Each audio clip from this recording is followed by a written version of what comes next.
All right, two big takeaways on the caravan tonight from the president's interview with Laura Ingraham. First, the president is sending active duty military to the border rather than additional National Guard troops, 2,000 of them already there. Second, he's signaling it's going to be much tougher for migrants seeking asylum. So let's bring in Texas Attorney General Ken Paxton to talk about all the latest developments. Mr. Attorney General, good to have you. Thank you for having me. I appreciate it. Okay, so we know 5,200 active duty troops are going down. We're told that they are not going to be confronting migrants. They're going to be logistics, helping with aviation, medicine, staging areas, but there's been plenty of backlash. I want to read you something from the ACLU.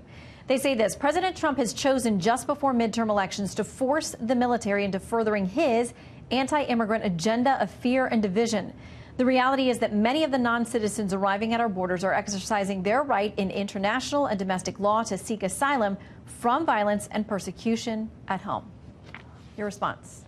That's ridiculous. You know, the president has an obligation to defend the border and to protect the citizens of this country and of my state from illegal immigration and some of the consequences that we've had to deal with in my state over the last, decades and decades. And so he's doing his job, and I hope he continues to do his job. I think he's doing a great job, actually.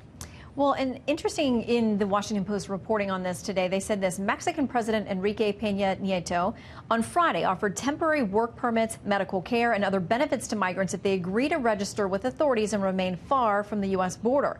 But the core group of mostly Honduran migrants has rejected his entreaty and continued heading north toward the U.S. border.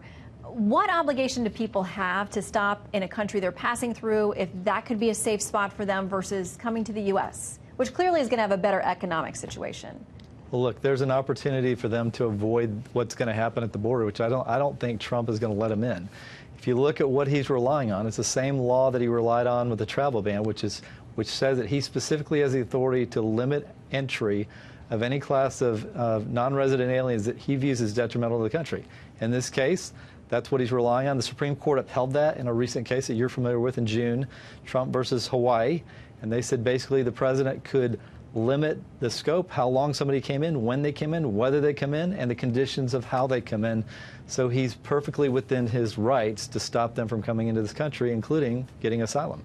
While we have you, I want to ask you about another case that has cropped up. This is a voter fraud case in Texas. 4 people have been arrested, indicted on voter fraud charges that they paid others involved with the scheme where they were allegedly going to try to put together absentee or mail-in ballots and try to mark some of them up or scam people out of their ballots. The attorney for the main woman who's been charged says that it is politically motivated and it will be dismissed. A lot of folks, casting doubt on whether there is actually an issue of voter fraud in this country. Yeah, there is. And look, this is an ongoing investigation, so I don't want to comment specifically on that case, but I will say that we've prosecuted many other cases in this state. If we had more resources, we'd prosecute more. This narrative that there's no voter fraud is just not true. I can tell you we are pursuing many, many cases in this state, and if, like I said, if we had more resources, we'd pursue more. All right, we're going to keep an eye on the border in this case as well. Attorney General Ken Paxton of Texas, thank you. Hey, thank you.